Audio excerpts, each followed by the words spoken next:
Hello, this is a pre-recorded message from Gary Richards. Please press 1 to play. Hey, Mr. Greensberg. We have a confirmation that you've been selected for a once-in-a-lifetime opportunity to explore the inner walls of our newest lab. I'm sure you were filled in on what exactly all of us will be working on in the near future. If not, just know it has something to do with Alice. Have a good one, Nick. I can't wait to hear from you. That was the voicemail on my phone from Gary Richards. He's one of the top software engineers in MIT. I knew him since freshman year of college. We were both in the IT field, but man, was he smarter than me.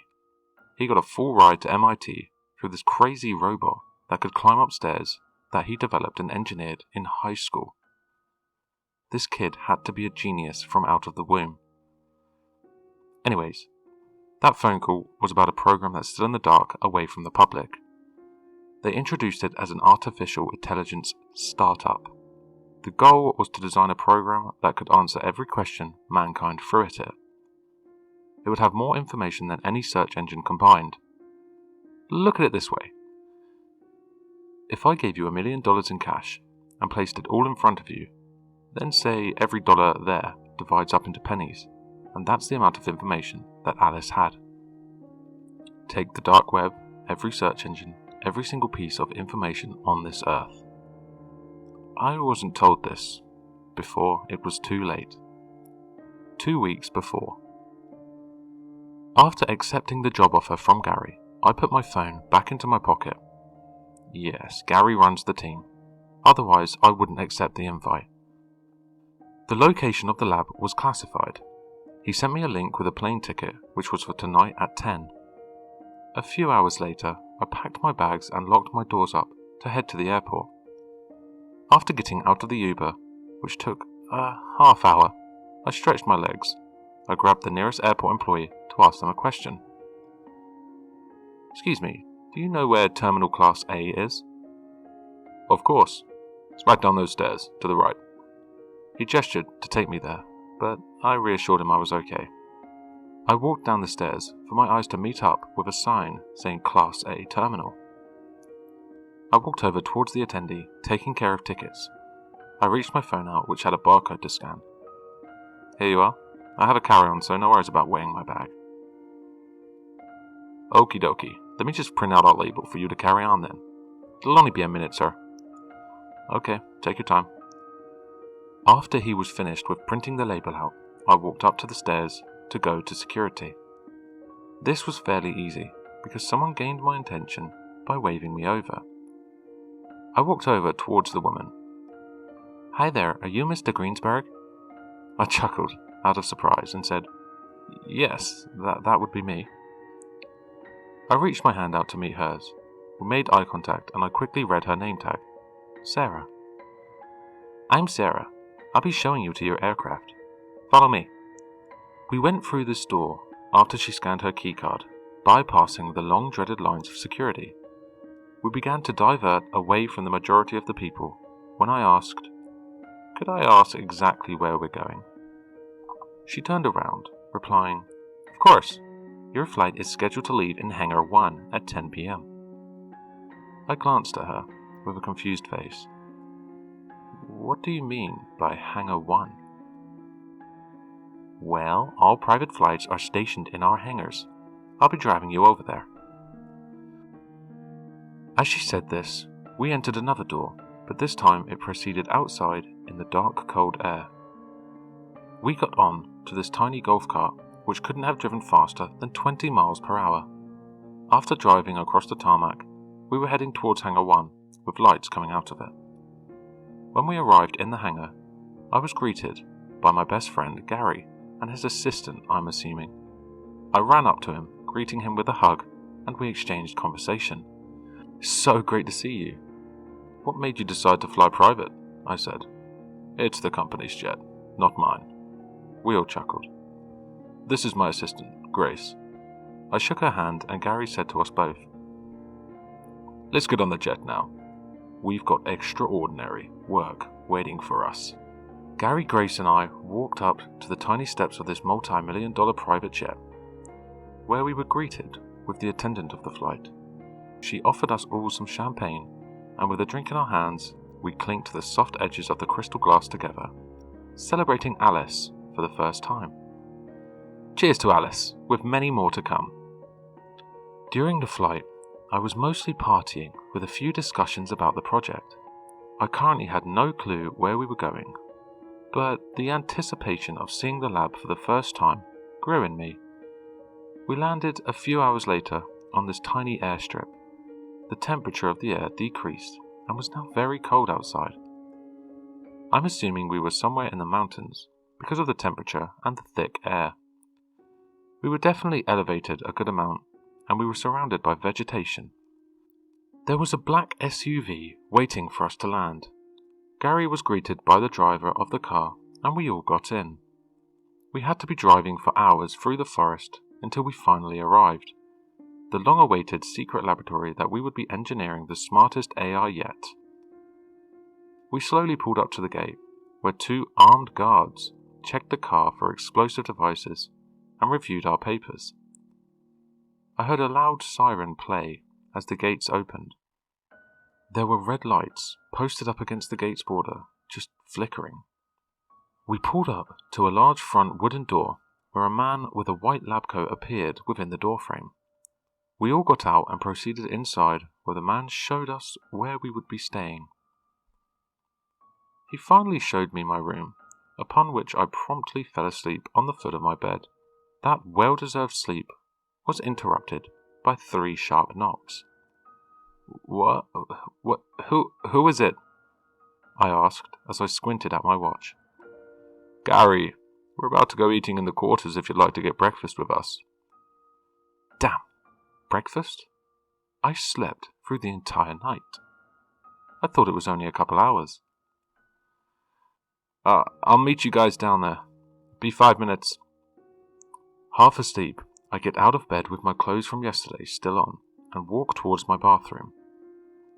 I started to look for the handle to turn the shower on, and then a voice spoke from a speaker above my shower. Hello, Mr. Greensburg. Would you like me to turn the shower on for you? I was shocked at what I was witnessing. My jaw was wide open, and I spurted out the words, Yes, please, turn the shower on. Just like that, I heard a high tone like 2 piano keys playing. Then my shower turned on. After I got done showering, I headed downstairs towards the eating quarters when I passed a room with glass surrounding the outside. It was this sphere directly in the center of the room, glowing with this blue aura inside, just pulsing. It almost seemed like a heartbeat of some sort. I then heard Grace yell for my name down the hall. I walked over towards her, and she showed me to the table where Gary was sitting. It was Gary, Grace, Dan, and I all working on this together. Gary introduced me to Dan, our network manager. Hey, it's nice to finally meet you, Nick. We shook hands and I replied, Nice to meet you too. I heard you keep this place up and running with those crazy fiber optics you have here. No kidding. That would be me. I heard you aren't too bad with search engines and the database behind them all, huh? I grinned and said, That's why Gary wants me here, to keep Alice as smart as possible. I got my lunch and sat back down to join in on the conversation. Gary was speaking when I sat down. The only way that would be possible is if we allowed access to the portal, Dan said. Okay, well, we only know if we try, right? Grace answered. If Alice could have the potential to do that, then why don't we go further? I interrupted. What were you guys discussing? Gary looked over with a smile and said, We were brainstorming if Alice could potentially simulate this reality within the virtual world. That would be extraordinary. Can I see Alice? I asked. Gary looked around at everyone and said, Yes, we're all going over there right now, so follow me. Everyone stood up and walked towards the room I was looking at before. Gary pressed his right hand up against the glass, and on the other side of the glass I saw it scan his hand, admitting a female voice over the speakers, saying, "Welcome, Mr. Richards, what can I do for you?" He replied, looking at that black sphere in the middle, saying, "Run a test, Alice." "And which test would you like me to run?" "Mitochondrial DNA test on Mr. Greensburg." As he said this, he shot a glance at me, which I returned with a more shocked expression. "Will do, Mr. Richards. I will only need a retinal scan to complete my task." I was confused on just what to do at this point. Then Grace came up to me with her phone out, taking a picture of my eye. She continued to press her thumbs on her phone until the blue pulsing stopped, replacing it with an orange flickering light that began at a slow rate to a fast strobe light effect. The luminescent orange colour filled the room. After, Alice said, "Dr. Greensburg is 27% European, 16% falls into Iberian Peninsula and 5% falls into European Jewish, 66% Native American, 4% African, 1% Pacific Islander and 1% West Asia." I was in utter disbelief that this computer just figured out where I came from with a single picture of my eye. I looked over to Gary, who was laughing at this point. How did Alice find out my DNA through a picture of my eye? "We have loaded Alice with enough pictures, samples, lab reports, anything you can think of that has to do with eyes and how it is connected through the portal." I asked, "What's the portal?" Dan answered this by telling me, "I have Alice on a separate fiber network we call the portal. The portal is to keep Alice inside, including all the information she knows. It's a lot easier to keep a watch over security and network tests when we programmed and designed her into one network which we called the portal." I nodded and asked, "Let me ask her a question." Gary gestured for me to do just that. "Alice, what is my mother's name?" The orange steady light shifted towards a flashing version now, just like before. "Your mother's name is Kara Elena Greensburg." I shouted off another question. "Can life exist outside of Earth?" The light blinked as Alice processed the question. "Life outside of Earth is inevitable. The life you live now is occurring in a multiverse within space far from what we can see. The only way to access this universe is through the atomic passageway, which only takes place every 1.243 million light-years." We were all very surprised by what Alice just said. The feeling in this room went from excitement to fear to the unknown. We all now understood the processing power and the intelligence level of this machine. Gary said in a soft tone, "We should be careful about what we ask. There is always an answer. We just might not like what we get." Grace asked a question now. She said, "Alice, what is the meaning of life?" It took less than a second for Alice to answer. "The meaning of life is not what I tell you. It is for only what you make out of it." This was a weird glitch, I thought, because it wasn't an artificial answer. It was more of an emotional response. I asked, "Alice, what do you think of emotion?" Alice went from an orange blinking light to a pink colour. The light pulsated as she spoke. "I, as an artificial intelligence, do not have an opinion about emotion. I'm beginning to learn what emotion is from you all. The way you speak to one another, the way your facial expressions change, the way you stand. I can read and process all of this information to get a better aspect of what emotion is." Gary said, "Thank you, Alice. Are all system updates finished?" "Yes, Mr. Richards, I have completed my system updates." After that session with Alice, I was very interested in what she didn't know.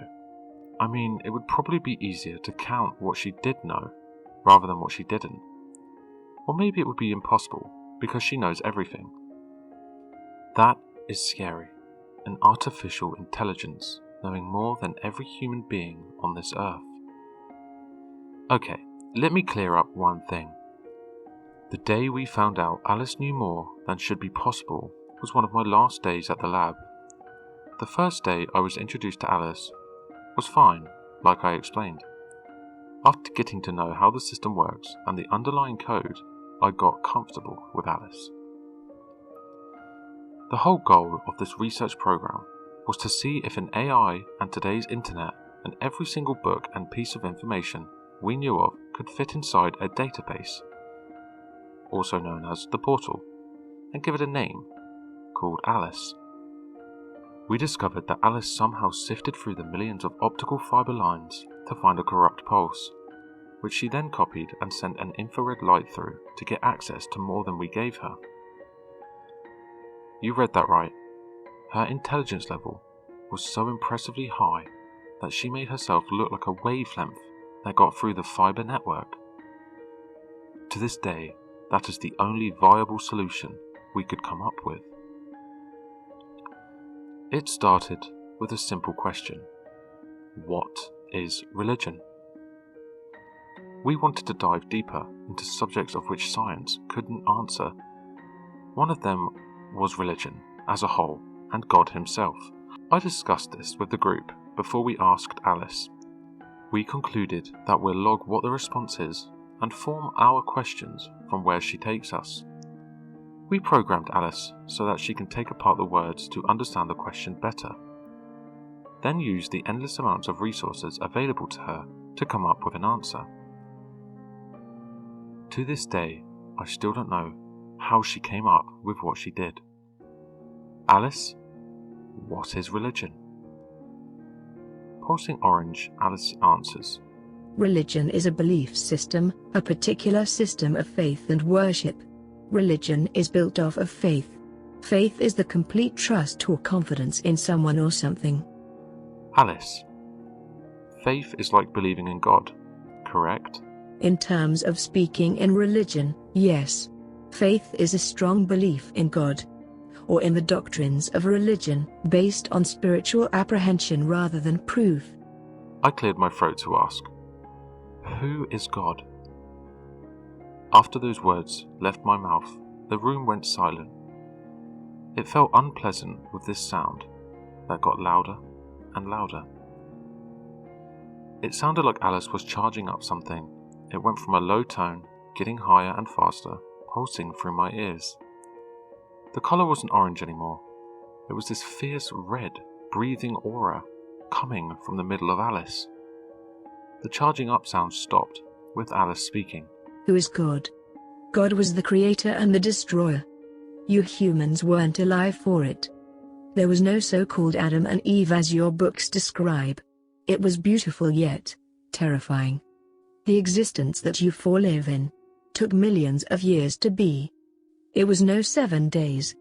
Instead, there was nothing at all. It was nothing except only an existence of solemn peace. Time itself existed many millennia after this. God had these followers that you humans call angels work for him day by day. God created this earth and destroyed it. We all looked around in awe and had no idea how to handle this. But I had to ask. Alice, what do you mean destroyed it? God destroyed the universe by making these creatures he created inhabit the earth. What did she mean by this? I asked myself. Alice, are you describing dinosaurs? Yes, Mr. Greensburg, dinosaurs as you all know them were created by God to keep everything away from Earth. He never liked the way this planet turned out. Then Lucifer created this incredibly large rock and hurled it towards the Earth to destroy God's creation. He intended to destroy the entire planet but only succeeded in killing the dinosaurs. God banished him from existence to hell. Grace was recording all of this as Alice was speaking. I took a piece of paper and wrote down something to show Gary. How does she know this? I passed the note to Gary and he wrote back, I'm not sure. We need to return back to the simulation theory. I made sure Dan was 100% connected to the fibre optics and began to ask Alice more questions. Alice, what is the probability that we are in a simulation? Alice shot back an answer, changing her tone to a much deeper one. Mr. Greensburg, the probability of us being in a simulation is 9%. Alice shuts down. Dan, what happened? Did we disconnect? Dan replies, No, wait, look. Dan pointed over towards the middle of the room. Alice began to pulse in a red light now, that loud piercing charging sound. It kept pulsing, and then it all just stopped, with a sympathetic tone called out. Nick, are you still there? Yes. Alice, did you disconnect? No. What was your last question? I asked you what the probability is of us being in a simulation. Yes, the probability of us being in a simulation is 97%. I looked over to Gary, and he had his mouth open in shock. Alice, is it possible to simulate a virtual reality to the magnitude of Earth right now? Yes, perception can be simulated by internal activation of the sensory cortex in a way that resembles its normal activation during perception of external stimuli. Alice, could consciousness be simulated? Nick, consciousness is a property of complex systems that have a particular cause-effect repertoire. It is the perception of being alive and awake. Once you gave me the intelligence of the internet, I learned to simulate everything, and once you simulate everything, nothing else is required. You need to decide if what you believe as certain is truly not just an illusion.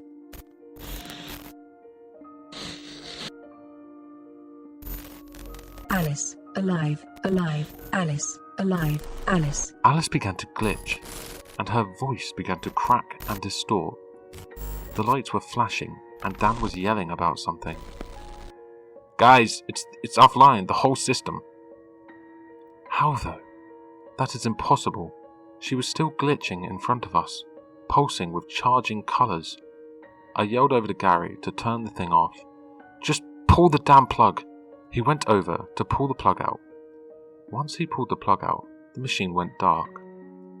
I looked over to Grace and asked, Did you get all of that? That was incredible. How did it know all of that? She looked up towards me saying, Yeah, it's all recorded right here. Do you want me to pull it up? Gary and I were so glad to hear that all of it was recorded. Yes, please do. She clicked on the video to pull up an audio file and pressed play. Alice spoke, beginning with a chuckle. The weird thing is, I've never heard this thing laugh, and we never programmed it to. We never expected Alice to change the audio, but here's what we got back. If a mind can be written as code, there's no reason to think it couldn't be written out in a notebook. Alice has access to all the paper and ink in the universe. After all the questions you've asked me, I'll ask you all one simple question. What does real even mean?